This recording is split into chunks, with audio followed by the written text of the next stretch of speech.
My stepsister told my parents that I was A and used after I moved out and lived away for a few years.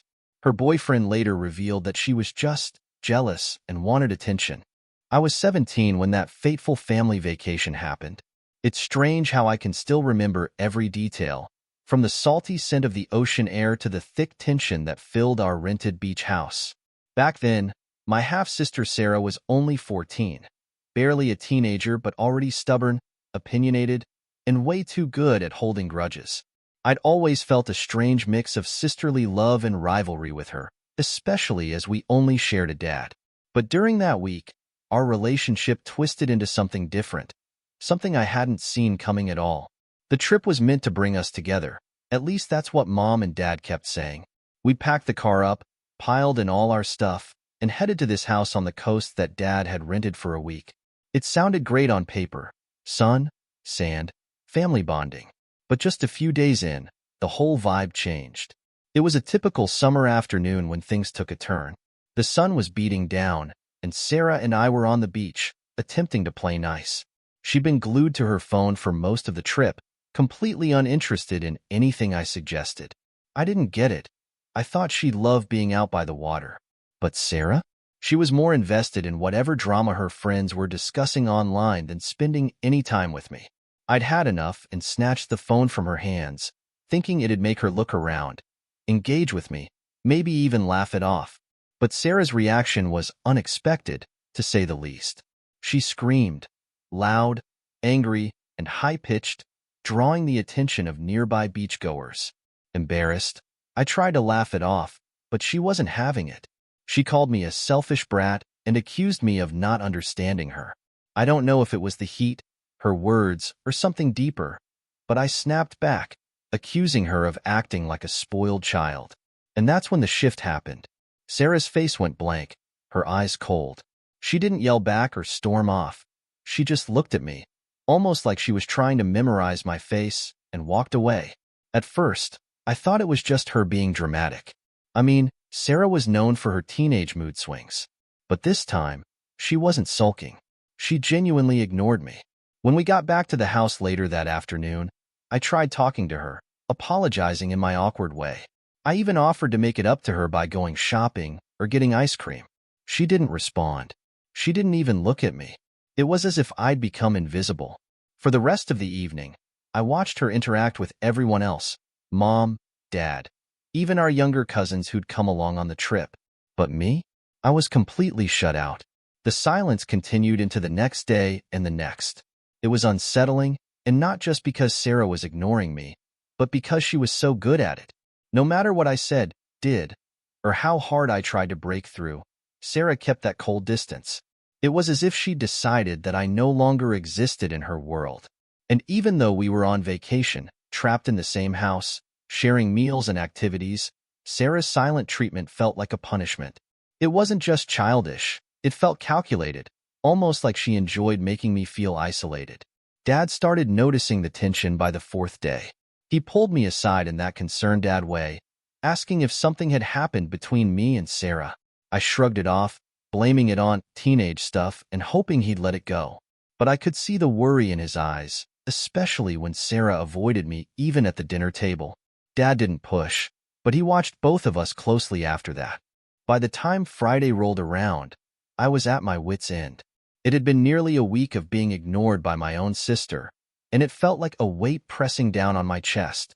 I couldn't stand the silence any longer, so I confronted her. It was late, everyone else was asleep, and we were alone in the shared bedroom.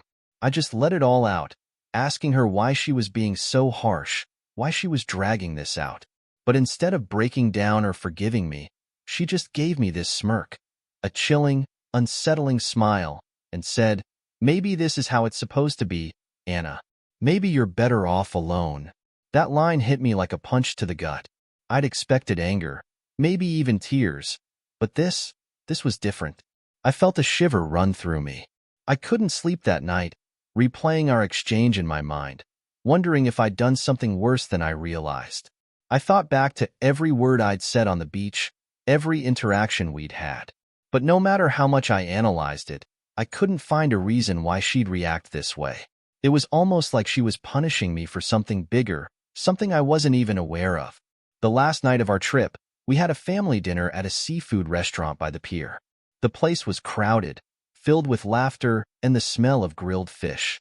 It should have been a warm, memorable evening, but the tension between me and Sarah lingered, thick and unbreakable.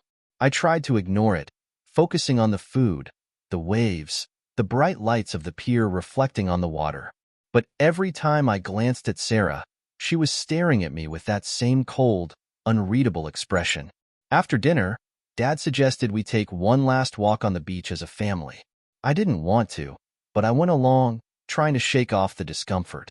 We strolled along the shoreline, the night air cool and salty. Mom and Dad walked ahead, laughing softly, while Sarah and I trailed behind. I tried one last time to bridge the gap, nudging her and joking, "You're really going to stay mad at me forever?" She looked at me, not with anger, but with something else, a strange, almost sad look. "Maybe forever isn't long enough," she murmured before quickening her pace to catch up with Mom and Dad, leaving me alone in the dark. That line haunted me. It was such an odd thing to say, and it stuck with me, settling like a weight in my chest. It wasn't just a vacation that went wrong. It felt like something had fundamentally changed between us. I kept trying to piece it together, searching for answers in Sarah's cold, distant behavior, but I came up empty every time. Back home, Sarah and I went back to living separate lives. She kept up her silence, ignoring me at school, at home, everywhere. It became normal, that suffocating distance between us, until I wasn't sure if I was more hurt or numb. Friends and family noticed, asking if everything was okay, but I always brushed it off. How could I explain that my sister had chosen to erase me from her life? That vacation marked the end of something I didn't even know we had. Sarah's silence turned into something more permanent, a wall I couldn't climb, break, or understand. And as the years passed, that week at the seaside became less of a memory and more of a reminder of a bond I'd lost forever. After that silent, cold vacation with Sarah, things between us never quite went back to normal. For the next few months, she ignored me, treating me like a stranger in our own home. But then something even worse happened. Something that left me feeling betrayed, isolated, and entirely alone. I never saw it coming. It started small. One afternoon, a girl from school, Rachel, shot me a strange look in the hallway and whispered to her friend as I walked by. I didn't think much of it at first. High school was full of gossip, and I figured it was nothing. But then I noticed more people giving me those same strange looks, whispering behind my back. A few times, I even heard snippets, words like drugs, parties, and, shockingly, prostitute.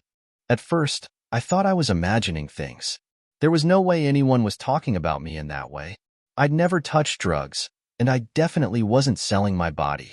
But as the days went on, the whispers grew louder, and the looks became more pointed. Everywhere I went, I could feel eyes on me, judging, sneering, believing the worst. It was suffocating. Then, one night at dinner, Dad gave me this look, one I'd never seen before. It wasn't the usual warm, protective gaze I was used to. Instead, his eyes were filled with something close to disgust. I tried to brush it off, thinking maybe he'd had a rough day, but then he spoke, his tone cold and harsh. "Anna, I think we need to talk about some things we've been hearing." My heart dropped. I looked over at Sarah, who was quietly smirking, her eyes full of something dark and twisted.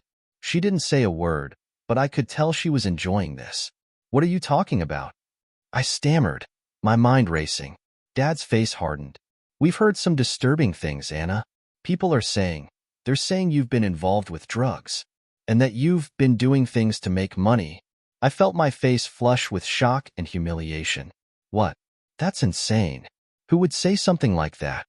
But Dad wasn't looking at me with understanding or concern.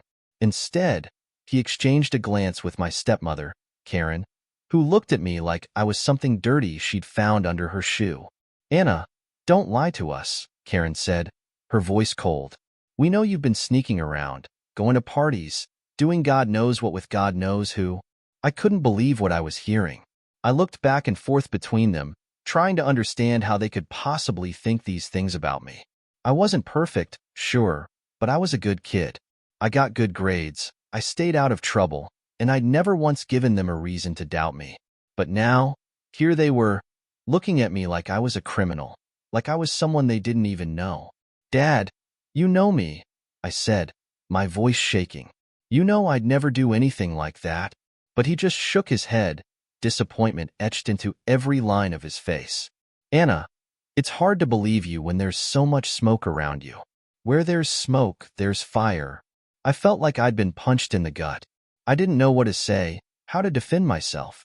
My own father didn't believe me. And then I realized Sarah was behind this.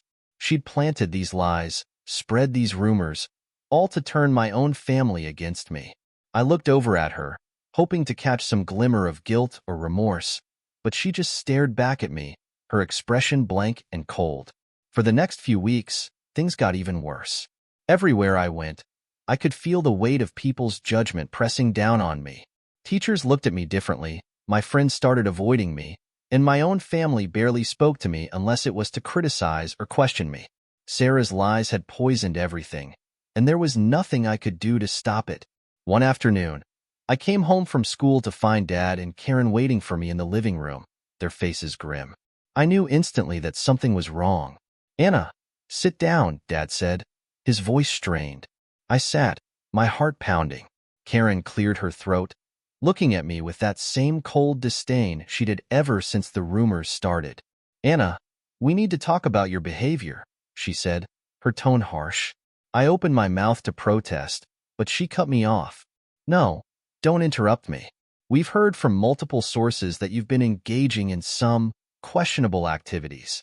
And frankly, we're ashamed of you." I felt tears prick at the corners of my eyes, but I forced them back. "I haven't done anything wrong.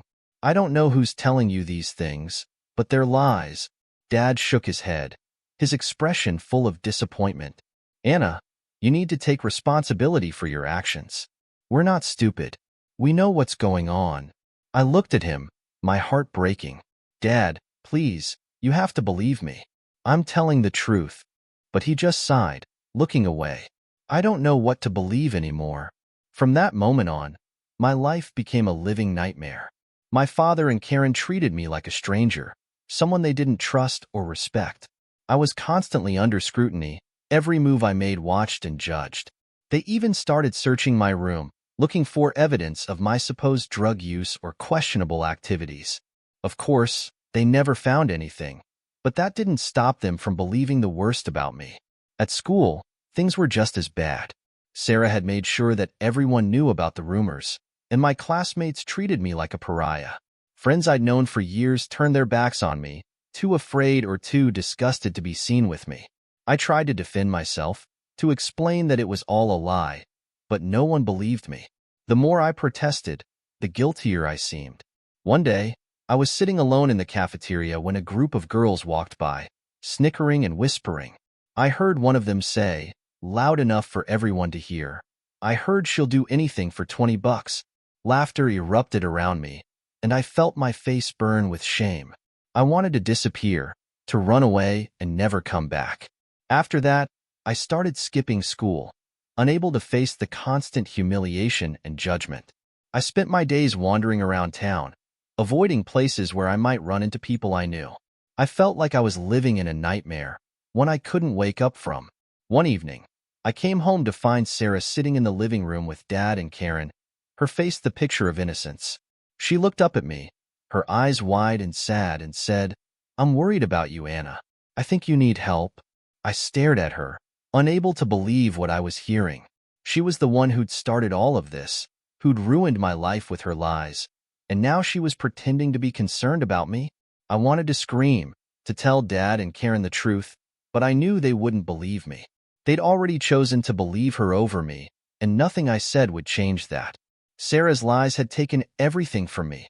My friends, my family, my reputation. I was completely alone, with no one to turn to and nowhere to go. And as I sat in my room that night, staring at the ceiling, I realized that I'd lost something even more important than all of that. I'd lost myself. The day my father accused me of destroying the family was seared into my memory, like a scar that would never heal. After months of living under the weight of Sarah's lies and my father's unrelenting distrust, things had finally reached a boiling point. I thought maybe, just maybe, my dad would eventually come around, see through Sarah's manipulations, and realize I'd been telling the truth. But I couldn't have been more wrong. It was a Sunday afternoon, a day that used to be peaceful in our household. I'd spent most of it hiding in my room, avoiding everyone, especially Sarah.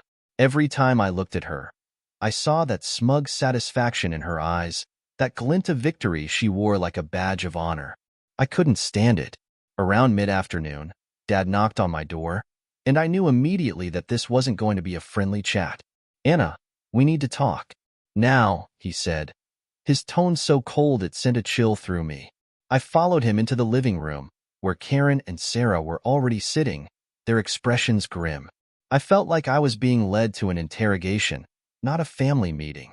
Dad gestured for me to sit across from them, and the moment I did, he launched into it. "Anna, your behavior has been completely unacceptable. You've lied to us, shamed us, and now you've brought nothing but shame upon this family." I felt my chest tighten. "Dad, I haven't done anything. I swear to you, everything Sarah's been saying is a lie." Sarah shot me a look of pure disgust. "You can't just deny it forever, Anna. We all know what you've been up to. I'm just trying to protect the family." The audacity of her words made my blood boil. Protect the family? She'd spent the past month systematically destroying my life, and now she was pretending to be the victim? "Dad, please, you know me," I pleaded, trying to find some sliver of compassion in his eyes. "You know I'd never do the things she's saying." But he didn't look at me with compassion. Instead, he looked at me with something far colder: anger, disappointment, and disgust. "Anna, I don't even know who you are anymore. You're tearing this family apart, and frankly, I can't stand to have you here any longer. It's clear that your presence is only making things worse for everyone." The words felt like knives. I tried to process what he was saying, but it didn't make sense. This was my father, the man who'd taught me to ride a bike, who'd read me bedtime stories, who'd always been my rock. And now he was telling me to leave? "Dad, you can't be serious," I whispered, my voice barely audible. But he didn't waver. He turned to Karen, who nodded in silent agreement, her face as cold and unforgiving as his. "We think it's best if you find somewhere else to stay," he said. "You need time to reflect on your choices, and frankly, we all need a break from this toxicity you're bringing into our lives." Sarah smirked, barely hiding her satisfaction. I wanted to scream, to tell them all the truth, to make them see how blind they were being. But I knew it wouldn't matter. They'd already made up their minds. With nothing left to say, I walked upstairs to pack a few things, numbness settling over me. I was so stunned I could barely think straight. I stuffed some clothes into a bag, grabbed my phone, and took one last look at the room that had once been my sanctuary. It felt surreal, like I was watching someone else's life fall apart. I didn't bother saying goodbye. I knew they wouldn't care. I walked out the front door, feeling the weight of the world on my shoulders, and started walking with nowhere to go. I felt hollow, like a shell of the person I'd once been. Sarah had taken everything from me: my family, my friends, my reputation, and now she'd taken my home too. Eventually, I found a small, dingy apartment in the less than desirable part of town. It was all I could afford, and even that was a stretch. The place was barely bigger than a closet, with peeling wallpaper and a constant drip from the bathroom sink that I could never quite fix. But it was mine, and for the first time in weeks, I felt a strange sense of relief. I was away from the judgment, the accusations, and the lies. The loneliness, though, was unbearable. I'd always had people around me, my family, my friends, even Sarah, despite our issues. Now, I was completely alone. Nights were the worst. I'd lie awake in that tiny apartment, listening to the sounds of the city outside, feeling like I'd been cast into some kind of exile. My heart ached for the family that had turned their backs on me, for the life I'd lost. A few days after I moved in, I decided to reach out to my best friend, Lily. I hadn't talked to her in weeks, Not since the rumors had started. I'd been too ashamed, too scared of what she might think. But I needed someone, anyone, to believe me. I called her, and after a few rings, she picked up. Anna. The sound of her voice made me choke up. Lily, it's me. I just needed someone to talk to. There was a pause, and then she said, Look, Anna, I don't know what's going on with you, but I can't be involved in this. People are saying some really awful things, and I don't want to get dragged into it. My heart sank. Even Lily, my best friend, didn't believe me. Lily, it's all lies. You have to believe me. But she just sighed. I'm sorry, Anna. I just can't do this. And with that, she hung up, leaving me feeling more alone than ever. The days blurred together after that. I went through the motions, trying to keep myself afloat, but every time I looked in the mirror, I barely recognized the person staring back. I'd lost everything that mattered to me, and there was no one left who cared. One afternoon, I received a letter in the mail. It was from my father, his familiar handwriting on the envelope. My hands shook as I opened it, hoping for an apology, an explanation, anything to make sense of what had happened. But it wasn't a letter of reconciliation. It was a cold, detached note, informing me that he'd decided to officially distance himself from me until I got my life together. He advised me to seek help and said that he hoped I'd eventually find my way back. It was the final blow, the last shred of hope crushed under the weight of his words. I sat on the floor of my apartment, clutching that letter, tears streaming down my face. I couldn't understand how my own father, the man who'd raised me, could be so cruel. It felt like he'd abandoned me, chosen Sarah's lies over his own daughter. The betrayal cut deeper than anything I'd ever experienced. I'd always thought that family was supposed to be there for you, to believe in you, no matter what. But now I realized that wasn't true. I was on my own, with no one to turn to and no one who cared. In the weeks that followed, I struggled to find my footing. I got a job at a nearby diner, working long shifts just to make ends meet. The work was exhausting, but it kept me busy, kept my mind off the pain. I threw myself into it, hoping that maybe, somehow, I could build a new life for myself, away from the lies and betrayal. But every night, as I lay in that tiny apartment, the loneliness crept back in, wrapping around me like a dark, suffocating blanket. I missed my family, even though they'd hurt me. I missed the life I'd once had, the friends I'd lost, the person I used to be. And as much as I tried to move on, to forget everything that had happened, a part of me couldn't let go. A part of me still hoped that one day, they'd see the truth, that they'd realize the terrible mistake they'd made. But deep down, I knew that was just a fantasy, a desperate wish from a broken heart. In reality, I was alone, abandoned by the people I'd loved the most, left to pick up the pieces of a life that had been shattered by lies. And no matter how hard I tried, I couldn't shake the feeling that I'd never truly escape the shadow of those lies, that I'd never be able to outrun the betrayal that had torn my world apart. Years had passed since I'd been forced out of my family's life, each day leaving a new scar on my heart. I'd adjusted, somehow, to the emptiness that came with knowing I had no one left. I built a quiet, solitary life for myself, working multiple jobs to keep my small, run-down apartment. Friends were few and far between. I didn't dare let anyone get too close. The pain of betrayal ran so deep that trusting anyone felt like a risk I couldn't afford. Yet, every now and then, memories of my past crept back, uninvited. I'd wonder how my father was, whether Karen still held that icy disdain for me, and, of course, whether Sarah ever felt even a shred of guilt for what she'd done. I knew it was a foolish hope. Sarah had been relentless in her vendetta against me. Even after all these years, it was hard to believe she might ever feel remorse. I was finishing a late shift at the diner when it happened. It was a slow night, with only a handful of customers trickling in and out. I just finished wiping down the counter when I heard someone call my name, a hesitant, almost uncertain voice that caught me off guard. Anna. I looked up, startled, and found myself staring at a vaguely familiar face. He was tall, with a lean build and dark, messy hair that fell into his eyes. Something about his face stirred a distant memory, though I couldn't quite place it. Yeah? I responded, more out of confusion than anything else. The guy took a deep breath, almost as if he was bracing himself. You probably don't remember me. I'm Eric. I used to date Sarah. The mention of Sarah's name was like a slap to the face. I hadn't heard it in years, hadn't let myself think of her for as long as I could remember. Seeing someone from that world, someone who'd once been close to her, felt like reopening an old wound.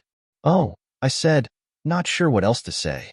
I looked at him warily, half expecting him to lash out at me or accuse me of something, just like everyone else had back then. But instead, he looked down, his hands fidgeting nervously. I know this is probably weird, me showing up out of the blue like this, but I've wanted to talk to you for a long time. I frowned, trying to hide the unease creeping over me. About what? He glanced around the empty diner, then back at me, his expression shifting from nervous to serious. It's about Sarah, and everything that happened with your family. A surge of anger flared up in me, and I felt my guard go up instantly. I don't think there's anything to talk about. That's all in the past. He shook his head. Please, just hear me out. I think you deserve to know the truth. I stared at him, torn between curiosity and a fierce desire to protect myself from more pain. Against my better judgment, I nodded, gesturing for him to sit down at one of the booths. I followed suit, crossing my arms defensively, and waited for him to speak. Eric ran a hand through his hair, seeming to gather his thoughts before finally looking me in the eyes. Sarah and I dated for a couple of years, mostly during high school. I guess. I thought she was different back then, but as we got closer, I started noticing things, little lies here and there, things she'd twist to get what she wanted. She could be ruthless. I nodded, silently agreeing. I knew better than anyone just how ruthless Sarah could be. But then one night, she told me something that's haunted me ever since.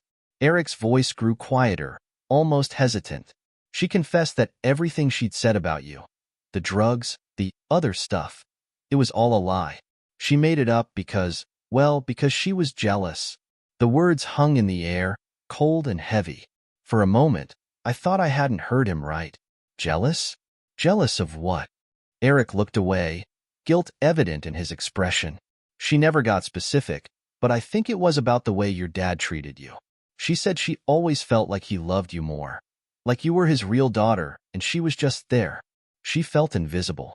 And I think, in some twisted way, tearing you down made her feel more powerful, more seen. I felt a strange, numbing sensation wash over me. The anger, the resentment, the years of hurt, it all resurfaced in a dizzying rush. Sarah had destroyed my life, ripped my family away from me, all because of a petty, childish jealousy? I could barely process it. I don't understand, I whispered, my voice shaking. She ruined everything. For that? Eric nodded, his face grim. I know it doesn't make sense. She was complicated. And by the time she realized how much damage she'd done, it was too late. She didn't know how to undo it, and she was too proud to admit she'd lied. A bitter laugh escaped me. So she just let me take the fall. She let me lose everything.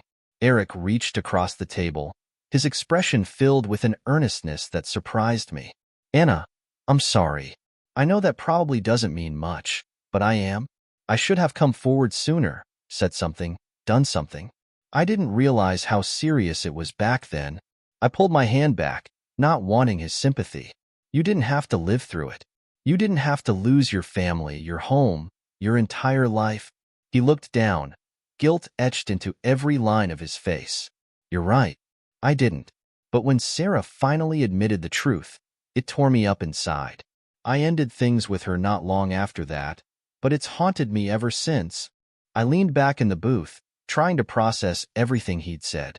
Part of me wanted to break down, to scream and cry, and let out all the pain I'd been holding in for years. But another part of me, the part that had grown cold and detached after so many years of betrayal, felt strangely calm. I'd spent so long mourning the life I'd lost, the family that had abandoned me, that hearing the truth almost felt empty, like it didn't matter anymore. So what do you want from me? I asked, my voice barely above a whisper. Eric looked at me, his expression earnest. I just wanted you to know the truth. I thought you deserved that. I know it can't undo the damage, but I hope it gives you some closure. Closure. The word felt foreign, almost meaningless. How could I ever find closure for something like this? I'd spent years building a new life, convincing myself that I didn't need them, that I was better off on my own. And now, with this confession, everything had been turned upside down.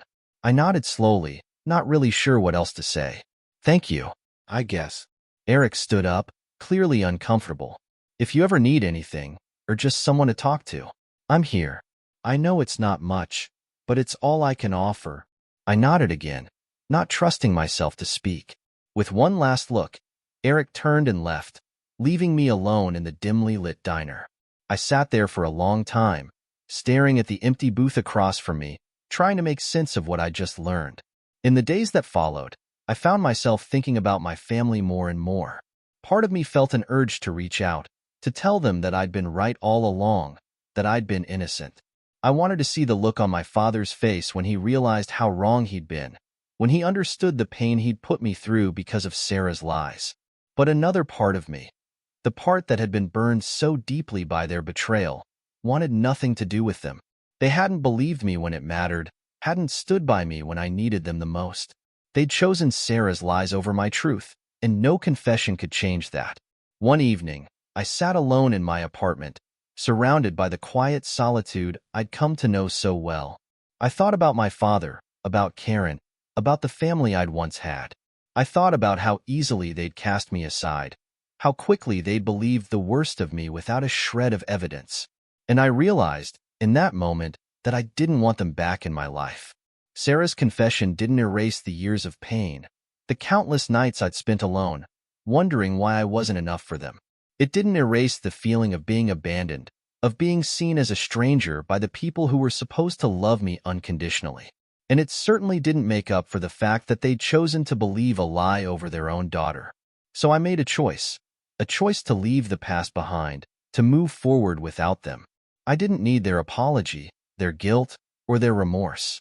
I'd built a life on my own, and as painful as it had been, I was stronger because of it. Sarah's lies had shattered my world, but in the end, I'd survived. And as I sat there, embracing the quiet solitude of my apartment, I felt a sense of peace I hadn't felt in years. For the first time, I was free. Planning my wedding felt like a dream, one I doubted I'd ever experience after everything. I'd found someone who loved me for who I was, someone who knew every painful detail of my past and chose to stand by me anyway. His name was Mark, and he was everything I'd once thought I'd never have. After years of isolation, heartbreak, and betrayal, I'd finally found love. We'd met at work, where he was a manager. We'd bonded over quiet conversations during coffee breaks, and soon, those casual chats turned into late-night dinners and shared dreams. With him, I felt safe, whole, like I'd finally started to heal from the wounds Sarah and my family had inflicted. When we decided to get married, I was over the moon. I wanted the day to be perfect, a celebration of the life I'd rebuilt despite everything. But there was one thing I dreaded, the inevitable confrontation with my family. I'd kept my distance from them all these years, even after Sarah's ex, Eric, had revealed the truth about her lies. While I'd found a sort of peace in my separation from them, the wedding brought all those old wounds to the surface. I agonized over the guest list for days, struggling with the decision of whether or not to invite my father. Part of me wanted him there, wanted him to see the woman I'd become without his support, to witness the happiness he'd almost taken from me. But then there was Sarah. I knew that if I invited Dad, there was no way he'd come without her. Despite everything, he was still blind to her manipulation, still clinging to the image of his innocent youngest daughter. I sat down with Mark one evening. The wedding invitations spread across our tiny dining table. I don't think I can invite them, I admitted, my voice barely above a whisper.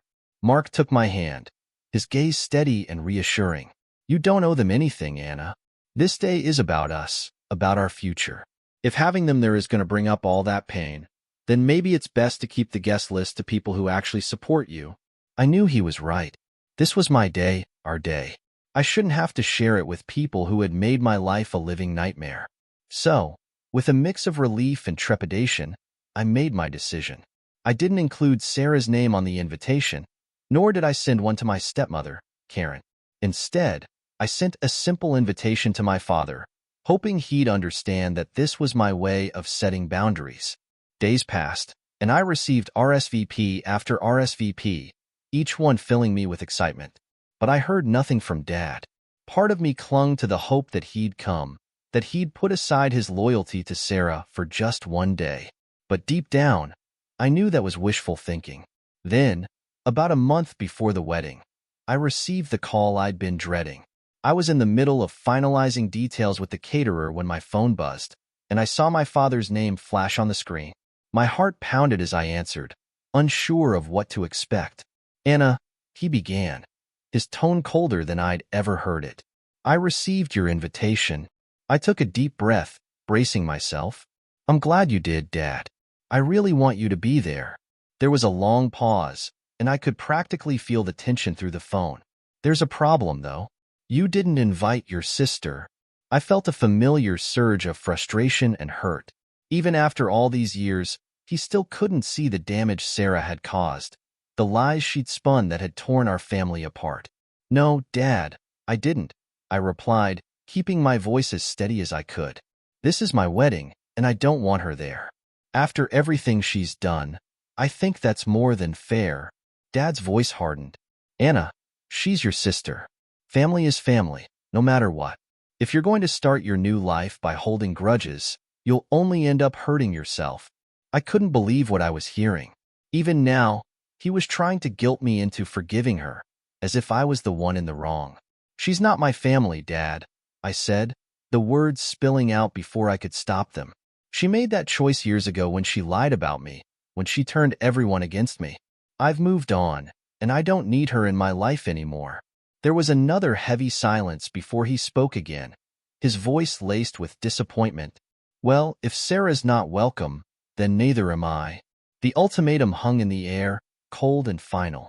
I felt a wave of nausea wash over me, a familiar pain resurfacing. I'd always known that he'd chosen Sarah over me, but hearing it like this, on the brink of one of the most important days of my life, was like a dagger to the heart. I took a shaky breath, fighting back tears. "If that's your choice, then I understand. But I won't change my mind, Dad. I can't." He let out a bitter sigh. "Then I guess we have nothing left to talk about." With that, he hung up, leaving me standing alone, clutching my phone in shock. I felt like I'd lost him all over again, the wound reopened and raw. But as painful as it was, I knew I'd made the right choice. I wouldn't let Sarah or my father's loyalty to her ruin the new life I was building with Mark.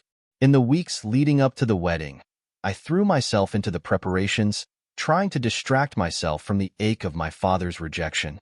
Mark was a constant source of support, reassuring me that we were building our own family, one based on love and respect.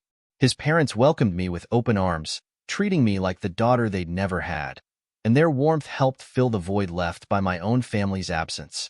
The wedding day arrived, and as I walked down the aisle, I felt a sense of peace that I hadn't felt in years. Surrounded by friends and loved ones who truly cared for me, I realized that I didn't need my father's approval, didn't need the toxic presence of people who'd hurt me. I was free, at last, from the chains of my past. When I reached the altar, Mark took my hands, his eyes filled with love and pride.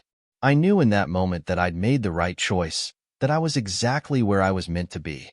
Later that evening, as we danced under the stars, I felt a weight lift off my shoulders. My family may not have been there, but I'd found a new family, one built on trust and loyalty. And for the first time, I felt truly whole. In the end, I'd lost my father and sister, but I'd gained something far more valuable, a life free from lies, betrayal, and the ghosts of the past. The morning after my wedding, I woke up with a sense of calm I hadn't felt in years. It was as if the weight of my past had finally lifted, leaving me lighter and more certain than ever. Lying beside Mark, in the quiet warmth of our new life together, I felt free. But that peace was short-lived. Just a few days after the wedding, an unexpected letter arrived, pulling me back into the storm I thought I'd escaped. I found it in my mailbox, a plain envelope with my father's familiar handwriting scrawled across the front. My hands trembled as I tore it open, curiosity and dread swirling in my stomach. I hadn't heard from him since our last conversation, when he'd chosen Sarah over attending my wedding. Part of me wanted to toss the letter away unread, to spare myself the pain of his words. But another part of me, the part that still clung to the hope of a resolution, couldn't resist. The letter began with a simple apology, his words careful and measured. He admitted he'd been wrong, that he'd failed me in ways he was only beginning to understand. He wrote of regret, of sleepless nights haunted by the choices he'd made. He acknowledged that Sarah's lies had driven a wedge between us, that his loyalty to her had blinded him to the truth. But the more I read, the more hollow his apology felt. My father's words were filled with guilt, but they lacked the one thing I needed most, understanding. He still saw himself as the victim, as though he'd been tricked into betraying me, instead of choosing to turn his back on his own daughter. He wanted forgiveness, closure, a clean slate, but I couldn't give him that. Not after everything. I crumpled the letter, my heart hardened against the apology I'd once craved. For years, I'd yearned for his validation, his acceptance, but now, standing in my own home with my own family, I realized I didn't need it. His remorse couldn't erase the years of pain, couldn't undo the life I'd built from the ashes of his betrayal. I'd moved on, and no apology, no matter how sincere, could bring me back. A week passed, and then another. The letter sat untouched in a drawer, a relic of the past I was determined to leave behind. But my family wasn't done with me yet. One evening, as Mark and I were finishing dinner, my phone buzzed with a text from an unknown number. I frowned, hesitant, before finally opening it. It was Karen. "Anna, it's your stepmother. We need to talk. It's urgent. Call me when you can." My heart skipped a beat. Karen had never reached out to me before, not in all the years since I'd been forced out of their lives. Her text filled me with a strange sense of dread, as though something terrible was about to happen. I took a deep breath, bracing myself, and dialed her number. She answered on the first ring, her voice strained and unfamiliar. "Anna, thank you for calling." I could feel the tension in her voice, and it only heightened my anxiety. "What's going on?" There was a pause, a shaky exhale. "It's Sarah. She's in trouble." A wave of anger washed over me, mingled with a trace of pity I couldn't quite shake. Sarah, the golden child, the perfect daughter who'd torn my life apart with her lies.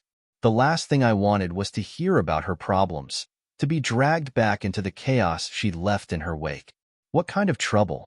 I asked, my tone colder than I'd intended. Karen hesitated, as if struggling to find the words. She's in rehab. For drugs. She's been using for a while, and it finally caught up with her.